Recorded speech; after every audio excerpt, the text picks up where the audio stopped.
Greetings to all in the name of Jesus Christ. ഇന്ന് ഞാൻ നിങ്ങളോട് സംസാരിക്കുവാൻ ആഗ്രഹിക്കുന്ന ഒരു കാര്യം എന്താണെന്ന് വെച്ചാൽ, ബൈബിളിനകത്തൊരു വചനം ഇങ്ങനെ പറയുന്നു: അവൻ ഇന്നലെയും ഇന്നും എന്നേക്കും അനന്യൻ തന്നെ. God is the same yesterday, today and for ever. Okay, അപ്പം ഈ വാക്ക് നമ്മൾ മനസ്സിലാക്കേണ്ടത് എങ്ങനെയാണെന്ന് വെച്ചാൽ,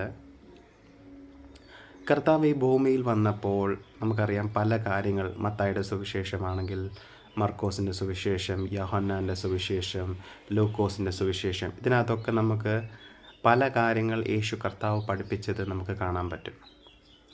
അപ്പം അവിടെ എല്ലാം കർത്താവ് പല കാര്യങ്ങൾ നമ്മളെ പഠിപ്പിച്ചിട്ടുണ്ട്.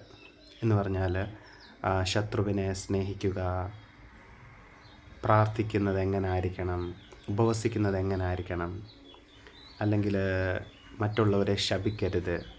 ഇങ്ങനെ പല പല കാര്യങ്ങൾ നമ്മളെ യേശു കർത്താവിൻ്റെ വാക്കുകൾ നമുക്ക് ഈ സുവിശേഷങ്ങളിലെല്ലാം കാണാൻ പറ്റും. അപ്പം ആ കർത്താവ് 2024 വന്നിട്ട് നിന്നെ അവൻ ശപിച്ചോ, അല്ലെങ്കിൽ നമ്മളെ ഒരാൾ ശപിച്ചെങ്കിൽ നിന്നെ അവൻ ശപിച്ചോ എങ്കിൽ തിരിച്ച് ശപിച്ചേക്ക്, അല്ലെങ്കിൽ നിന്നെ അവൻ അടിച്ചോ തിരിച്ചൊരടി കൊടുത്തേക്ക് എന്ന് പഠിപ്പിക്കത്തില്ല. 2000 വർഷങ്ങൾക്ക് മുമ്പേ യേശു കർത്താവ് എന്താണോ ശിഷ്യന്മാർക്ക് പറഞ്ഞു കൊടുത്തത്, അത് തന്നെ ആയിരിക്കും ഇന്നും നമ്മുടെ മുമ്പിൽ റിവീൽ ചെയ്ത് പഠിപ്പിക്കുന്നത്. അപ്പോൾ ഏതെങ്കിലും ഒരാൾ വന്നിട്ട് യേശു എന്നോട് ഇങ്ങനെ പറഞ്ഞു, അല്ലെങ്കിൽ യേശു ഇങ്ങനെ പറഞ്ഞെന്ന് പറയുമ്പം ആ വ്യക്തിയുടെ വാക്കുകളെ ബ്ലൈൻഡായിട്ട് ബിലീവ് ചെയ്യാതെ ആ വ്യക്തിയുടെ വാക്കുകളും വേദപുസ്തകത്തിൽ യേശു കർത്താവ് പറഞ്ഞ വാക്കുകളും മാച്ച് ആകുന്നുണ്ടോ എന്ന് നോക്കണം. മാച്ച് ആകുന്നുണ്ടെങ്കിൽ മാത്രമേ അതിനെ സ്വീകരിക്കുക.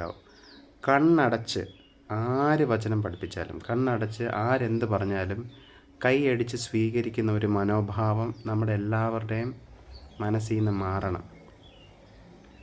പൗലോസ് അപ്പോസ്തലൻ ഒരു സ്ഥലത്ത് വചനം പഠിപ്പിച്ചപ്പോൾ അവിടുത്തെ ജനം ഓരോ വാക്കുകളും പഴയ നിയമത്തിൻ്റെ ലേഖനവുമായിട്ട്, അല്ലെങ്കിൽ പഴയ നിയമ ഗ്രന്ഥങ്ങളുമായിട്ട് അത് പറയുന്നത് ശരിയാണോ എന്ന് ചെക്ക് ചെയ്തു. അപ്പം ആരെയും നമ്മൾ ബ്ലൈൻഡായിട്ട് വിശ്വസിക്കേണ്ട. ആരെയും. ഇപ്പം നിങ്ങൾക്ക് ഇഷ്ടപ്പെട്ട ഒരാൾ നിങ്ങളെ പഠിപ്പിക്കുന്നുണ്ടായിരിക്കും. ഒരു മാസമായിട്ട് നിങ്ങൾക്ക് നല്ല രീതിയിലായിരിക്കും പുള്ളിക്കാരൻ വേദപുസ്തകത്തിനെല്ലാം പഠിപ്പിക്കുന്നത്. എന്നാൽ ഒരു മാസം കഴിഞ്ഞും ആ വ്യക്തിയോട് നാളെ സംസാരിക്കുമ്പോഴും അവർ ബ്ലൈൻഡായിട്ട് എന്തെല്ലാം ഒരു കാര്യം പറയുന്ന അതുപോലെ സ്വീകരിക്കേണ്ട ആവശ്യം നമുക്കില്ല. ഏതൊരു കാര്യവും പുതിയ നിയമത്തിനകത്ത് നമ്മൾ വിശ്വസിക്കേണ്ടതിന് നമുക്ക് ദൈവം ഒരു ബേസ് തന്നിട്ടുണ്ട്, വേദപുസ്തകം. അതിനെ ബ്രേക്ക് ചെയ്തുകൊണ്ട് ഇത് ഈ ഒരു വർഷത്തേക്കിന് ഇത് ബൈബിളിൽ പോലും എഴുതാത്ത ഒരു പുതിയ കാര്യങ്ങൾ ദൈവം എനിക്ക് വെളിപ്പെടുത്തി തന്നതാണെന്ന് പറഞ്ഞ് ആര് നിങ്ങളുടെ അടുക്ക് വന്നാലും അത് സ്വീകരിക്കേണ്ട കാര്യം നിങ്ങൾക്കില്ല.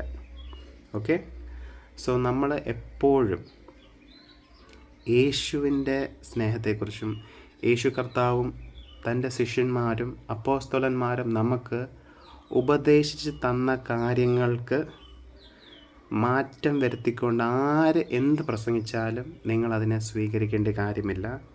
എപ്പോഴും ഒരു കാര്യം ഓർക്കുക, 2000 വർഷം മുമ്പേ വന്ന അതേ യേശു തന്നെയാണ് ഇന്നും. യേശുവിനൊരു മാറ്റവും വന്നിട്ടില്ല. ഒരു സാഹചര്യത്തിനൊത്തവണ്ണം മാറുന്നതല്ല ദൈവ സ്വഭാവം. ആ ഒരു ബോധ്യത്തിൽ നമ്മളെല്ലാവരും ജീവിക്കുക. കർത്താവിൻ്റെ വചനം വായിക്കുക, ധ്യാനിക്കുക, അതിനകത്ത് പറഞ്ഞിരിക്കുന്ന കാര്യങ്ങളെ മനസ്സിലാക്കുക.